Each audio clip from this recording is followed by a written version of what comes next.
So once again very good evening to all. ठीक है, last class में हम लोग देख रहे थे क्या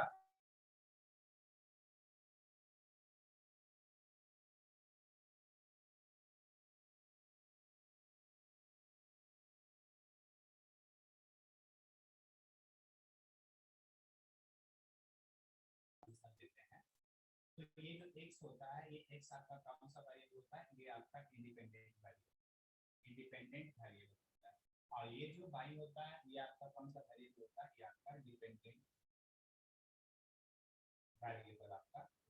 ठीक है, इसी को अगर हम लोग सेट के फॉर्म में रिप्रेजेंट करना चाहते हैं, ठीक है, मान लेते हैं कि ये जो है दो नंबर का सेट है, ये 1 है, ये 2 है, ये 5 है, ये 3 है, ये 7 है, ये 8 है, ये 9 है, फॉर एग्जाम्पल। ठीक है, इसी तरीके का नंबर अगर सपोज है और हम रिलेट किए हैं इसको, ठीक है, मान लेते हैं कि लेटेस्ट देख बाद में इसका नंबर 1 से 3, 2 से 9, 5 से 7 फॉर एग्जाम्पल। ठीक है, इस तरीके से जो है इस सेट ऑफ नंबर का इस सेट ऑफ नंबर के साथ में रिलेट किया। ठीक है, क्या बोले, ये सेट ऑफ नंबर को हम लोग इस सेट ऑफ नंबर के साथ में क्या किए, रिलेट। तो सबसे पहले आपको पहचानना है कि इस दोनों सेट ऑफ नंबर में कौन सा डिपेंडेंट है और कौन सा इंडिपेंडेंट। ठीक है, तो बता सकते हैं कि कौन सा डिपेंडेंट है और कौन सा इंडिपेंडेंट है? क्या बता सकते हैं इसको कि कौन सा डिपेंडेंट है और कौन सा इंडिपेंडेंट है? लेफ्ट और राइट बताइए, which one is dependent?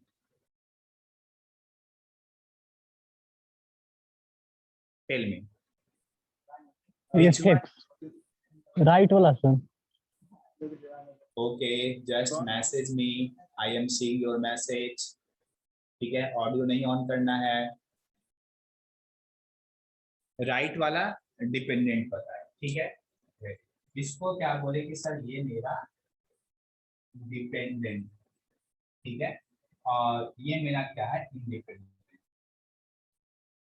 Very good, बहुत अच्छा। ठीक है, क्यों? क्योंकि ये जो हम एरो शो कर रहे हैं, मतलब 1 से मुझे 3 मिल रहा है एक्चुअली, है ना। 1 से मुझे क्या मिल रहा है, 3 मिल रहा है। 2 से मुझे 9 मिल रहा है। 5 से मुझे 7 मिल रहा है ना। मतलब 1 पुट करेंगे तो 3 मिलेगा, that means this 3 depends on 1। Similarly 2 से मुझे 9 मिल रहा है, मतलब ये 9 मुझे मिलेगा तब जब मुझे 2 पुट करना पड़ेगा, है ना। 2 रहेगा तो मुझे 9 मिलेगा। सो 9 किसके ऊपर डिपेंड कर रहा है, 2 के ऊपर डिपेंड कर रहा है। So this 9, this 7 and 3 is called as dependent variable, और 1, 2 and 5 is called as independent variable। ठीक है, तो इसको अगर हम लोग फंक्शन के फॉर्म में लिखे तो let us take this is x and this is y, and this y is a function of x, this y is a function of x। clear? now आप कहेंगे सर ये 8 तो रह गया, 8 भी मेरे पास था, 8 तो मेरा रह गया। ठीक है, तो ये 8 क्या है मेरा, 3, 7 और 9 मेरा क्या है। ठीक है, सो लेट अस सी, ये जो हम वैल्यू यहाँ पे पुट कर रहे हैं 1, 2 एंड 5, 1, 2, 5 को पुट करने से मुझे मिल रहा है 3, 9 एंड 7, है ना। तो ये वैल्यू जो है हम लोग पुट कर रहे हैं तो मुझे मिल रहा है 3, 9 एंड 7। ठीक है, दैट मीन्स ये जो आपका वैल्यू हुआ, इसको हम लोग क्या बोलेंगे, डोमेन बोलेंगे। अभी हम समझाते हैं कि डोमेन का मतलब क्या होता है। ठीक है, फिर से सुनिए, 1, 2 एंड 5 को जब हम पुट कर रहे हैं तो मुझे क्या मिल रहा है, 3, 9 एंड 7। तो ये जो वैल्यू होगा उसको हम लोग क्या बोलेंगे, डोमेन बोलेंगे। उसको हम लोग क्या बोलेंगे, डोमेन बोलेंगे। लाइक दैट मुझे क्या मिल रहा है यहाँ पे, 3, 7 एंड 9, 3, 7 रेंज एंड बोलेंगे, 9। तो ये 3, 7, 9 को हम लोग क्या बोलेंगे, रेंज। रेंज बोलेंगे। ऑडियो ऑफ रखिए प्लीज। डोमेन बोलेंगे। Please of your audio, otherwise I will remove you. ठीक है, अदरवाइज अगर नहीं सुनेंगे तो मैं रिमूव कर दूंगा। सो ये मेरा डोमेन हो गया, और 3, 7 और 9 मेरा क्या हो जाएगा, रेंज हो जाएगा। 3, 7 एंड 9 ये क्या हो जाएगा, रेंज हो जाएगा। ठीक है, नाउ नहीं सर ये 8 भी तो साथ में है, 8 को हम क्या बोलेंगे, 8 को हम लोग क्या बोलेंगे, तो मतलब 8 को सिर्फ नहीं, 3, 7, 8 एंड 9 को पूरा कंबाइंड हम इसको क्या बोलेंगे, इसको हम लोग बोलेंगे code domain. Code domain, code domain का मतलब होगा कि पॉसिबिलिटी है एक भी आने का, पॉसिबिलिटी है ना, पॉसिबिलिटी जितना जितना पॉसिबिलिटी मेरे पास होगा उस सारे को मिलाएंगे तो मुझे क्या मिलेगा, कोड डोमेन मिलेगा। इसको हम लोग क्या बोलेंगे, कोड डोमेन बोलेंगे। सो 3, 7, 8 एंड 9 ये मेरा क्या होगा, कोड डोमेन का पार्ट होगा। सो कोड डोमेन मेरा क्या होगा, codomain that is equal to 3, 7, 8, 9। ठीक है, एंड रेंज आपको क्या मिला, 3, 7 एंड 9। ठीक है, डोमेन मुझे क्या मिलेगा, डोमेन मुझे मिल जाएगा 1, 2 एंड 5, 1, 2 एंड 5। ठीक है, नाउ नाउ अगेन डोमेन, फिर range, range and code domain. इसको हम लोग अगर टेक्निकल टर्म में डिफाइन करना चाहेंगे, टेक्निकल वे में, ठीक है, अपने इंजीनियरिंग वाले सब्जेक्ट्स के साथ में हम इसको रिलेट करना चाहेंगे, तो हम इसको ऐसा बोल सकते हैं, हम इसको बोल सकते हैं this is the input, this is the input, this is the output, this is the output and this is the may be possible output that may be possible। मतलब आउटपुट नहीं है लेकिन आउटपुट मेरा पॉसिबल है कि output हो सकता है। ठीक है, सो उसको हम लोग क्या बोलेंगे, दो को डोमेन बोलेंगे। और जो मेरा आउटपुट होगा वो मेरा क्या कहलाएगा, रेंज कहलाएगा। और जो मेरा इनपुट होगा वो मेरा क्या कहलाएगा, डोमेन कहलाएगा। ठीक है, इसको हम एक और तरीके से समझते हैं, जैसे कि यहाँ पे बहुत सारे स्टूडेंट्स लोग जो हैं इलेक्ट्रिकल के होंगे, है ना, इलेक्ट्रिकल के स्टूडेंट लोग होंगे, कुछ स्टूडेंट लोग जो होंगे वो मैकेनिकल के होंगे, और कुछ स्टूडेंट लोग होंगे कंप्यूटर साइंस के, है ना, सबका अपना अलग अलग डिपार्टमेंट है। ठीक, नाउ इलेक्ट्रिकल वाले बच्चे के लिए डोमेन क्या होगा, इलेक्ट्रिकल वाले बच्चे के लिए डोमेन क्या होगा,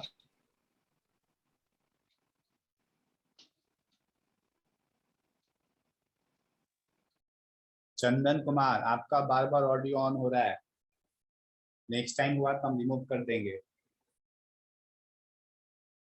इलेक्ट्रिकल, इलेक्ट्रिकल वाले बच्चे का डोमेन क्या हो जाएगा, इलेक्ट्रिकल से रिलेटेड सारा एरिया जो है इलेक्ट्रिकल से जो रिलेटेड होगा उसका डोमेन क्या रहेगा। ठीक है, मतलब उसके लिए पढ़ना होगा वोल्टेज करंट के बारे में, ठीक है, इंडक्टर, रेसिस्टर, कैपेसिटर, इसका क्या क्या फंक्शन हो सकता है, हम लोग कहाँ पे यूज करते हैं, उसको लगाने से क्या इफेक्ट होता है, इन सब चीज के बारे में स्टडी करेगा। ठीक है, उसको हम लोग क्या बोलेंगे, इलेक्ट्रिकल। ठीक है, तो उसके लिए जो इनपुट्स हुआ उसके लिए तो फाइनली जो मुझे आउटपुट मिलेगा, जो आप इसका स्टडी करेंगे तो आप क्या करेंगे, बनाए इंजीनियर बन जाएंगे, तो ये क्या कहलाएगा, ये कहलाएंगे electrical engineer, electrical engineer. So this is the output, this is the output. So output को हम लोग बोल सकते हैं ये मेरा रेंज है। अगर हम स्टडी करते हैं इलेक्ट्रिकल वाले सब्जेक्ट्स को तो हम इंजीनियर कहलाएंगे, after after completing all the subjects and exams हम इंजीनियर कहलाएंगे, इलेक्ट्रिकल इंजीनियर। ठीक है, सो डोमेन में हम लोग क्या क्या लिए, इनपुट में हम लोग इनपुट लिए सब्जेक्ट्स का नॉलेज, इलेक्ट्रिकल सब्जेक्ट्स का knowledge, that is the domain. और उसको स्टडी करने के बाद जब हम एग्जाम क्लियर किए तो हम क्या बन गए, इंजीनियर।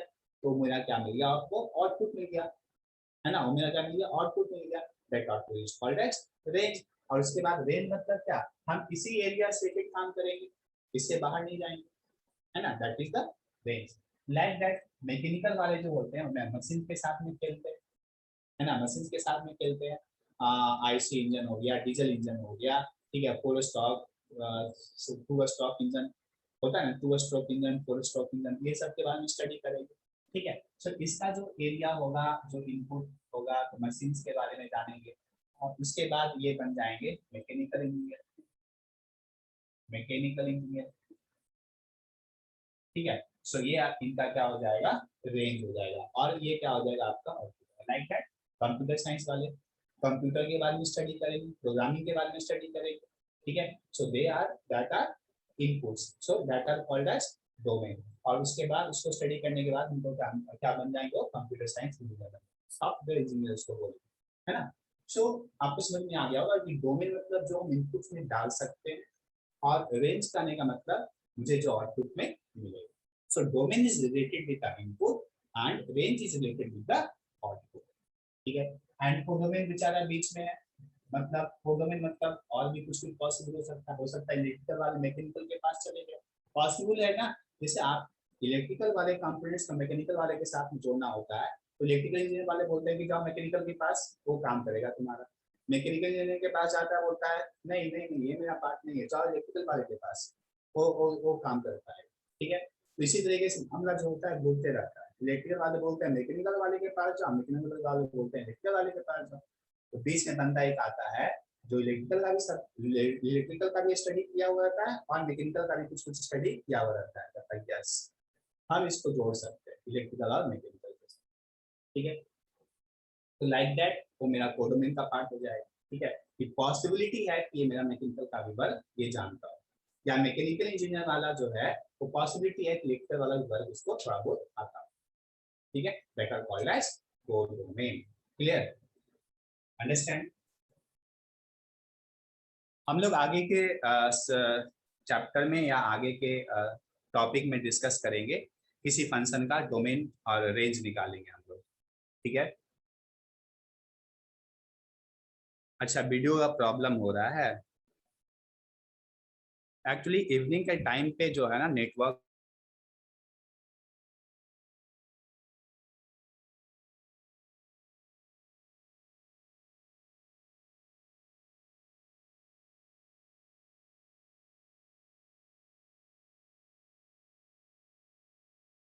ना,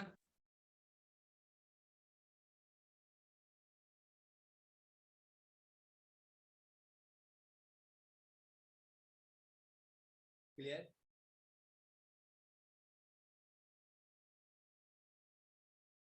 वॉइस नहीं जा रहा है,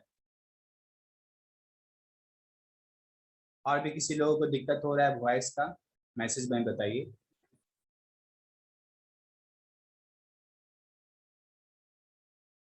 अभी आ रहा है सर,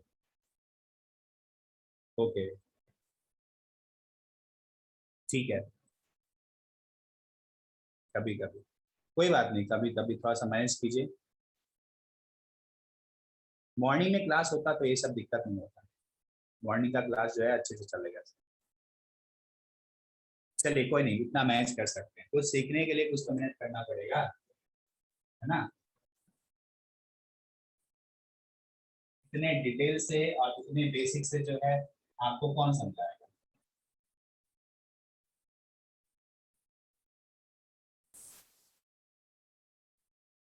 चलिए, अब अगर सपोज हम एक फंक्शन लेते हैं, हम क्या लेते हैं, फंक्शन लेते हैं, ठीक है। मान लेते हैं कि हम एक फंक्शन लिए y is equal to x square, y is equal to क्या लिए हम लोग, एक्स स्क्वायर, ठीक है। तो इसमें अगर मुझे डोमेन चेक करना होगा कि डोमेन क्या क्या हो सकता है, और उसके लिए मुझे रेंज क्या क्या मिल सकता है, ठीक है। सो डोमेन कहने का मतलब एक्स, है ना, एक इनपुट, क्या बोले थे हम, डोमेन का मतलब इनपुट, इनपुट में हम लोग क्या क्या ले सकते हैं, possible number of inputs are called as domain, ठीक है। So this is the this is the input value, this is the input value, ठीक है। और इस डोमेन को हम लोग ये भी बोल सकते हैं कि these are called as independent value, independent variable. फिर से सुनिए, जो डोमेन होगा वो आपका क्या कहलाएगा, इंडिपेंडेंट वेरिएबल। ठीक है, मतलब इसको रिलेट कर सकते हैं कि this domain is similar to the independent variable.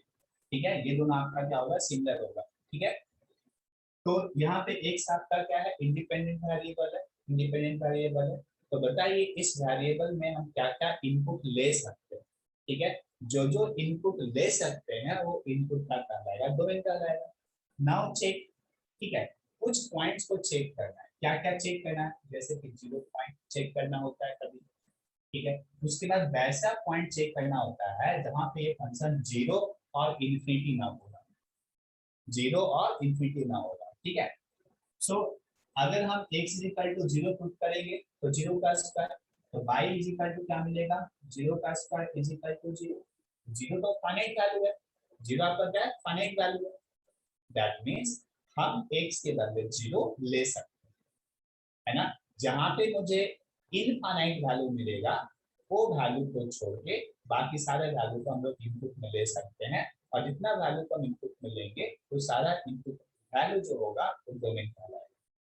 क्या बोले कि वैसा वैल्यू जिसपे मुझे आउटपुट में फाइनाइट मिले, है ना, उस वैल्यू को हम लोग क्या बोलेंगे, डोमेन। ठीक है, मतलब कोई वैल्यू ऐसा नहीं होना चाहिए जिसपे कि वैल्यू मुझे आउटपुट में इनफाइनाइट मिले। ठीक है, सो यहाँ पे अगर हम x इक्वल टू 0 देंगे तो y इक्वल टू 0 मिलेगा, x इक्वल टू 1 लेंगे तो y इक्वल टू 1 का स्क्वायर 1 मिलेगा, x इक्वल टू -1 लेंगे तो y इक्वल टू -1 का स्क्वायर 1 मिलेगा, है ना। मतलब जितना सारा वैल्यू हम ले रहे हैं फाइनाइट वैल्यू, सारे वैल्यू पे मुझे y का वैल्यू जो मिल रहा है फाइनाइट मिल रहा है ना। सो अगर आपसे पूछेगा कि बताइए कि इस फंक्शन में या इस फंक्शन का डोमेन क्या होगा, इस फंक्शन का डोमेन क्या होगा, तो हम लोग क्या ले सकते हैं, माइनस इनफाइनाइट से प्लस इनफाइनाइट। ये माइनस इनफाइनाइट का स्मॉल ब्रैकेट करने का मतलब क्या हुआ कि माइनस इनफाइनाइट से जस्ट बड़ा। ठीक है, और और ये प्लस इनफाइनाइट करने का मतलब क्या हुआ, इसके इसके बगल में जो स्मॉल ब्रैकेट्स का मतलब क्या हुआ कि इनफाइनाइट से जस्ट छोटा। ठीक है, माइनस इनफाइनाइट से जस्ट बड़ा और प्लस इनफाइनाइट से जस्ट छोटा के बीच में कोई भी वैल्यू अगर हम लेते हैं यहाँ पे तो मुझे y क्या मिलेगा, फाइनाइट मिलेगा। y क्या मिलेगा मुझे, फाइनाइट मिलेगा। So this is called as domain of the function y is equal to x square, y is equal to x square. I think आप लोग पढ़े होंगे ना, ये स्मॉल ब्रैकेट के अंदर अगर हम कोई दो नंबर लेते हैं सपोज 1, 2 तो इसका क्या मतलब होता है, और इसको अगर हम लोग 1, 2 थर्ड ब्रैकेट के अंदर लेते हैं तो इसका मतलब क्या होता है, या फिर हम इस तरीके से अगर हम लोग लिखते हैं तो इसका मतलब क्या होता है, और इस तरीके से लिखते हैं तो इसका मतलब क्या होता है। क्या इसका मीनिंग सभी को पता है,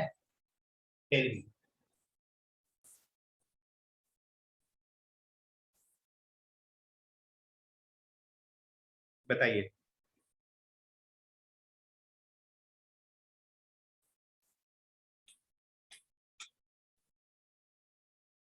no sir, okay, no problem,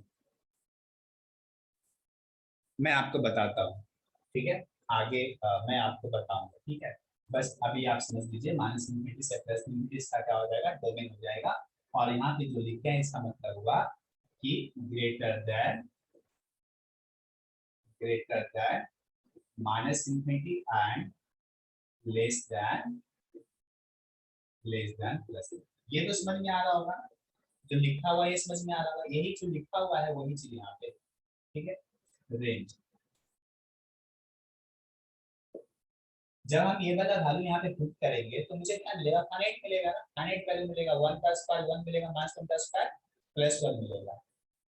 हाँ, रेंज में जो है कभी भी निगेटिव वैल्यू मुझे नहीं मिलेगा, है ना, क्योंकि x का वैल्यू पॉजिटिव ले और निगेटिव ले, है ना, x का वैल्यू पॉजिटिव ले और निगेटिव ले, दोनों ही केस में मुझे y का वैल्यू क्या मिलेगा, पॉजिटिव मिलेगा। दैट मीन्स इसका जो रेंज होगा 0 से इंफिनिटी, 0 से इंफिनिटी। जीरो के पास थर्ड ब्रैकेट और इंफिनिटी के पास स्मॉल ब्रैकेट, ठीक है। सो इसका मतलब क्या होगा, greater than and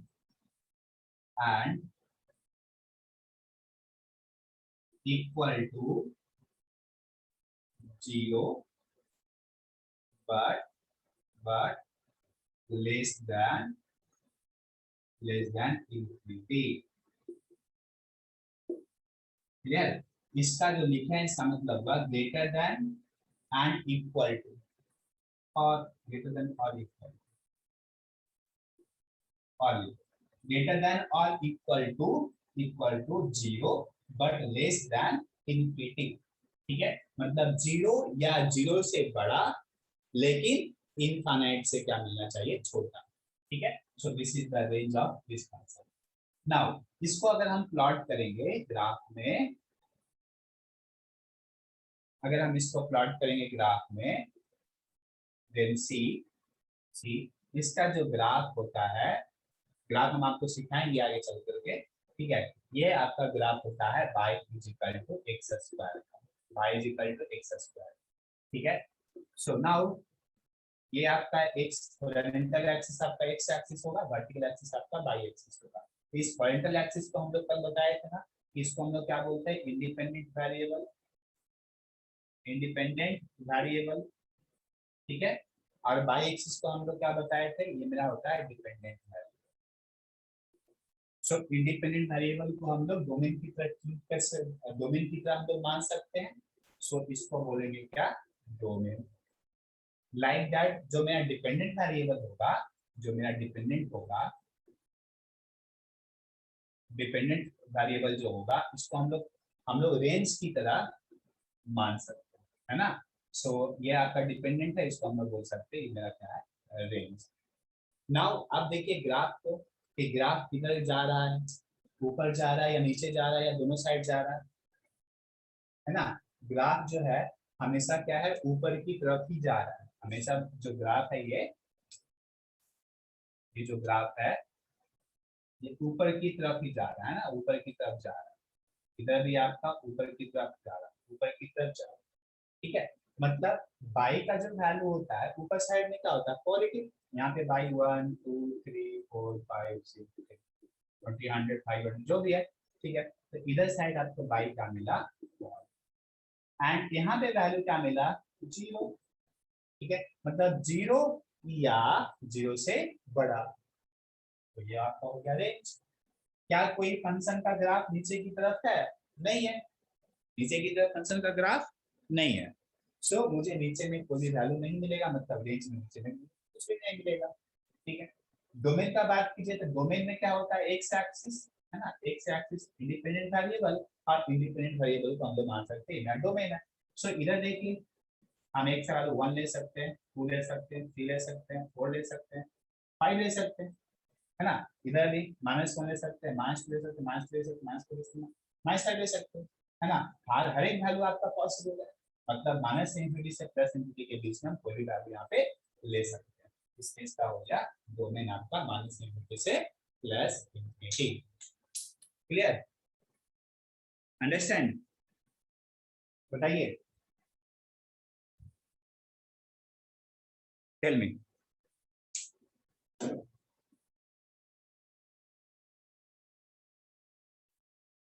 yes, very good. चलिए हम लोग आगे बढ़ते हैं।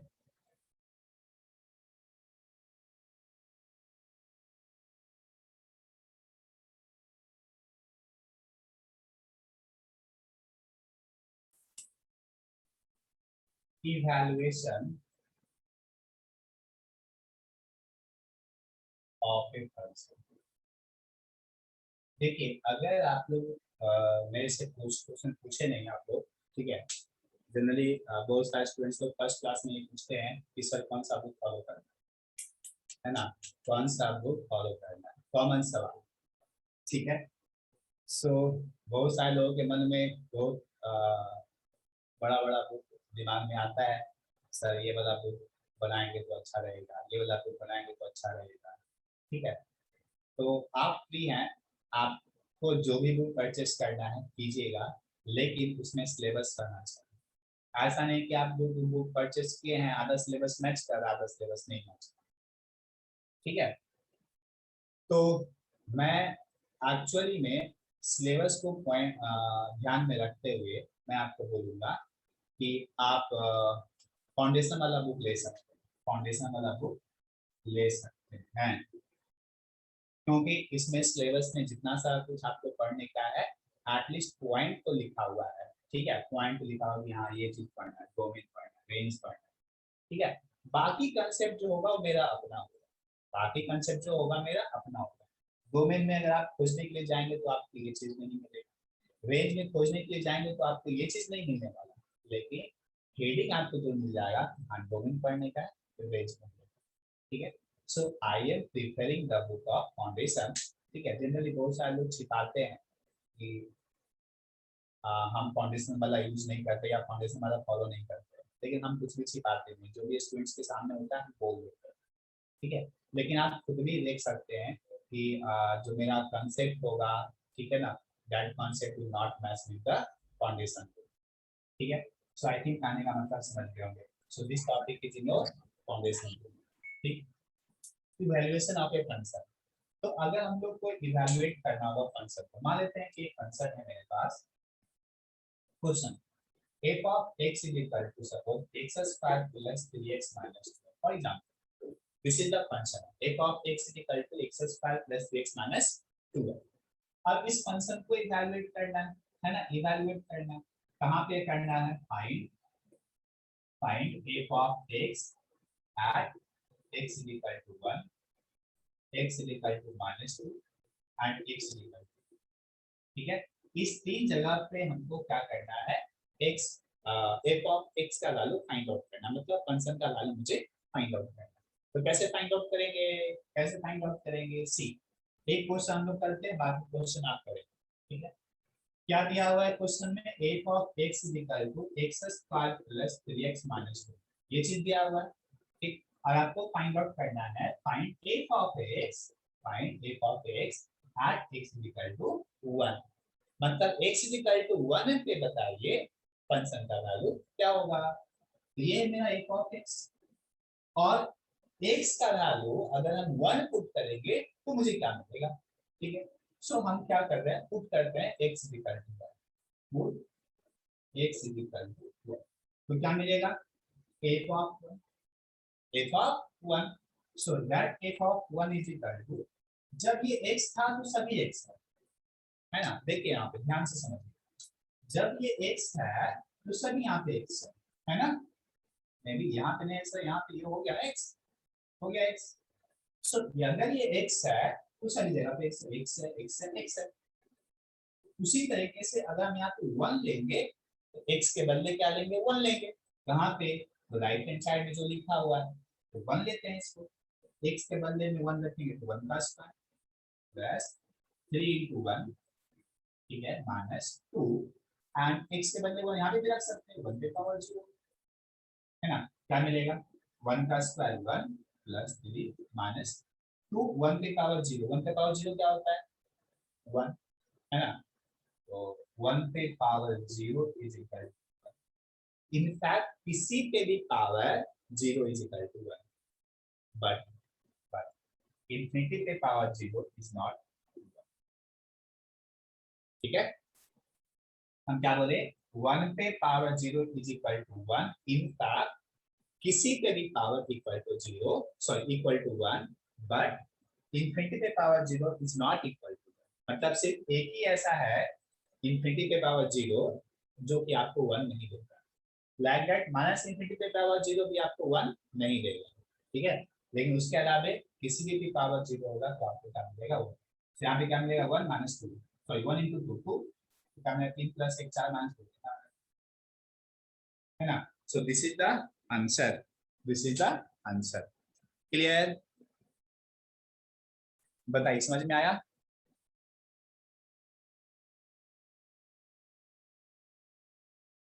टेल मी, यस सर समझ आई। ऑडियो ऑफ रखना है।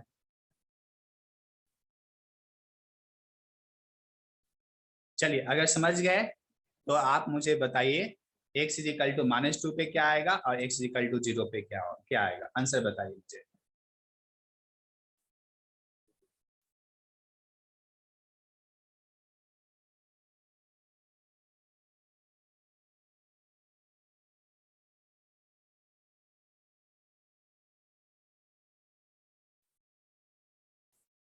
जल्दी जल्दी बताइए कैलकुलेट करके। -4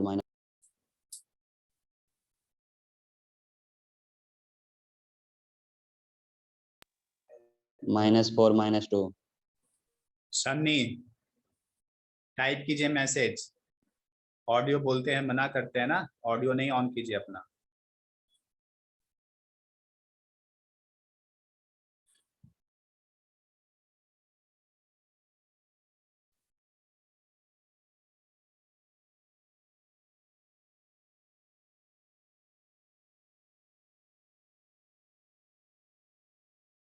A for -4 and -2. -4 -2. Okay. Let us check. X is equal to -2.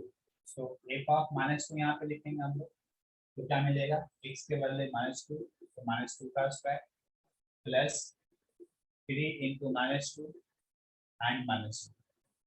ठीक है, सो ये आपको मिल जाएगा -2 का स्क्वायर 4 और यहाँ पे आ जाएगा -6, यहाँ पे आ जाएगा -2, सो यू विल गेट -4। ठीक है, वेरी गुड, सबको आई थिंक ये आंसर आ गया होगा। Then x is equal to 0, so f of 0 is equal to क्या हो जाएगा? 0 का square plus 3 into 0 -2, so you will get -। Good. हाँ, तो सिंपल सा क्वेश्चन था ये वाला, ज्यादा कुछ विशेष नहीं था। हम लोग कुछ दूसरा टाइप लेते हैं इसमें, नेक्स्ट टाइप का क्वेश्चन लेते हैं यहाँ पे।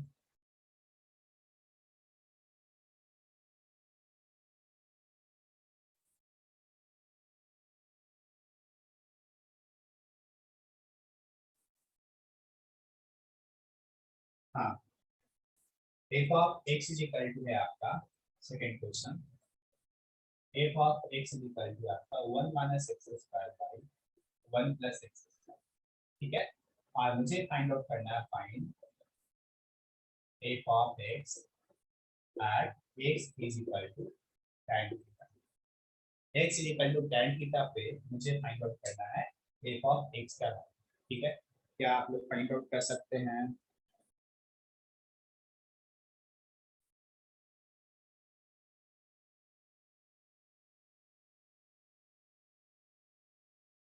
क्या फाइंड आउट कर सकते हैं आप लोग?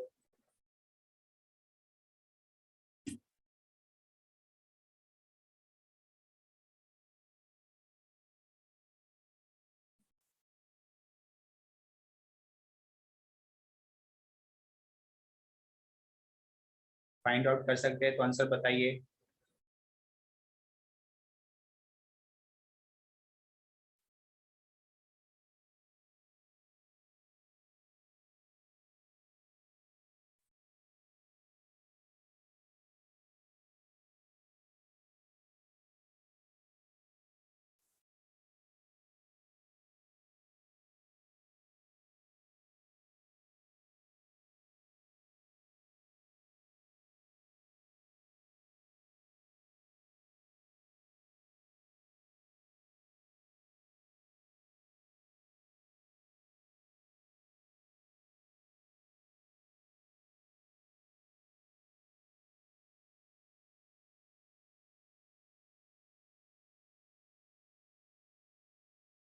tan 2 theta.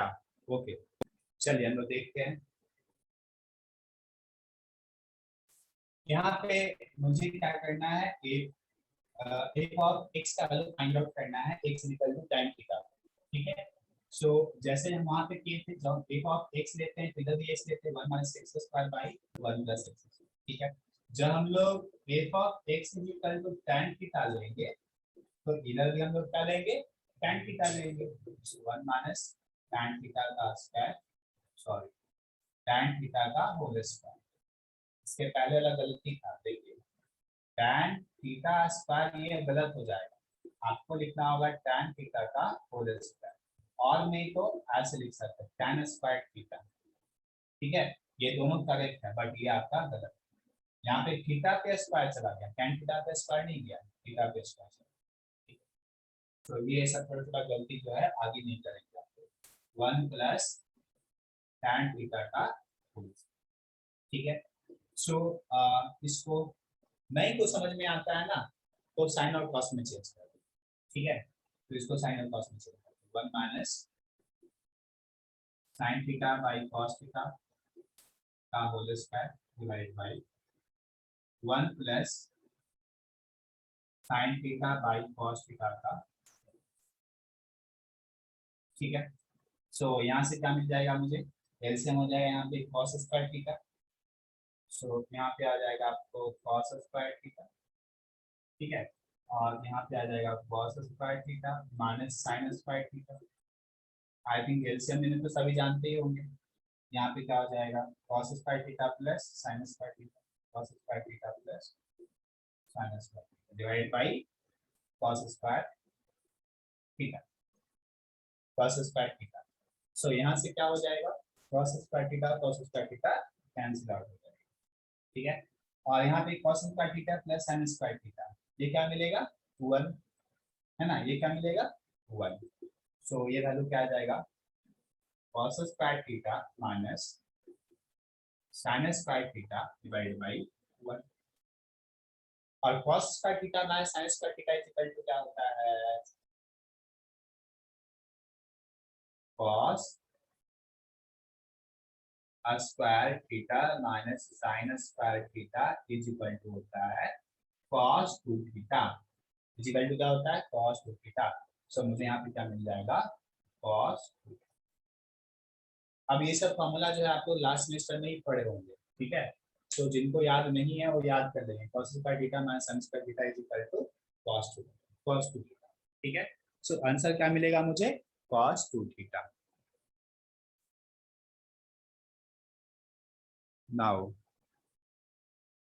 Very good Raviraj, Pulak Nandini very good, Manish आपका गलती हो गया। चलिए हम लोग आते हैं नेक्स्ट एक और क्वेश्चन पे, ठीक है।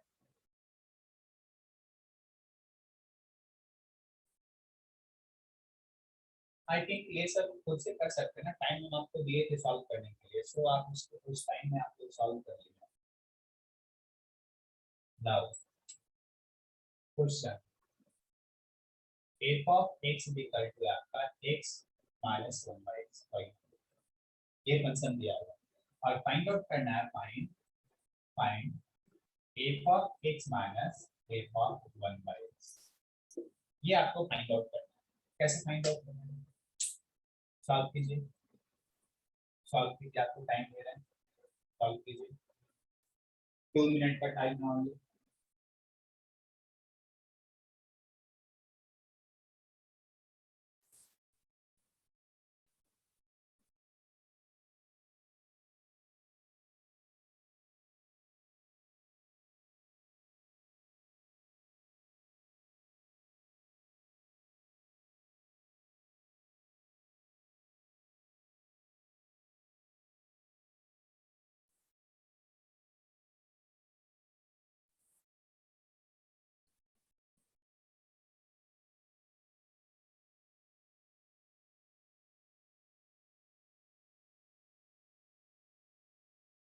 क्वेश्चन एक बार और बोलिए, क्वेश्चन है f of x is equal to है आपका x माइनस 1/x, ठीक है। और फाइंड आउट करना है f of x minus f of 1/x, find out करना, ठीक है। सॉल्व कीजिए, जीरो आंसर चेक कीजिए जीरो होगा कि नहीं, मुझे तो नहीं लग रहा है कि जीरो होगा।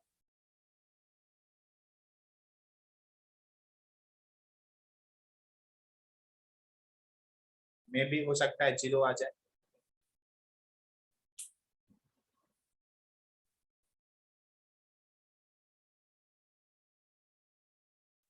चलिए हम लोग सॉल्व करते हैं इसको, ठीक है। सो मुझे क्या फाइंड आउट करना है, F of x minus F of 1/x। F of x को ऑलरेडी क्वेश्चन में दिया हुआ है, हम अगर एफ ऑफ 1/x निकाल ले और उसको माइनस कर दे एफ ऑफ एक्स से तो सॉल्यूशन हो जाएगा। तो हम यहाँ पे कैलकुलेट करते हैं सबसे पहले एफ ऑफ 1/x, ठीक है। एफ ऑफ 1/x करने का मतलब क्या हुआ कि इस फंक्शन में जहां जहां पे x था, जहां जहां x था वहां पे क्या रखेंगे 1/x रखेंगे। तो इस x के बदले क्या लेंगे 1/x, माइनस यहाँ पे भी इस x के बदले क्या लेंगे 1/x, तो क्या हो जाएगा 1 डिवाइड बाई x के बदले लेना है 1/x। ध्यान दीजिए, है ना, इस x के बदले लेना है 1/x और ये x के बदले लेना है आपको 1/x, है ना। सो 1/x माइनस 1/1/x, तो क्या आ जाएगा 1/x और माइनस ये x ऊपर चला जाएगा x, ठीक है। Now F of x minus F of 1/x क्या मिलेगा, क्या मिलेगा, एफ ऑफ x ऑलरेडी दिया हुआ क्वेश्चन में x minus 1/x minus F of 1/x calculate किया कितना आया 1/x, सो क्या आएगा x माइनस 1/x और ये माइनस साइन है तो यहाँ पे भी आपका माइनस 1/x हो जाएगा और प्लस x हो जाएगा। क्या कहीं गलती तो नहीं की है ना, F of x minus 1/x, x से बदले 1/x F of x minus 1/x minus x, ठीक है, माइनस 1/x, ओके। सो 2x माइनस 2/x, ठीक है। सो यहाँ से क्या आ जाएगा 2 कॉमन ले सकते हैं, x माइनस 1/x हो जाएगा, क्या 2 कॉमन ले सकते हैं यहाँ पे, तो क्या मिल जाएगा x माइनस 1/x, और ये x माइनस 1/x एक्चुअली क्या है, x माइनस 1/x क्या है एफ ऑफ x, सो इसको हम ऐसे लिख सकते हैं 2 इनटू, क्या लिख सकते हैं या नहीं बताइए।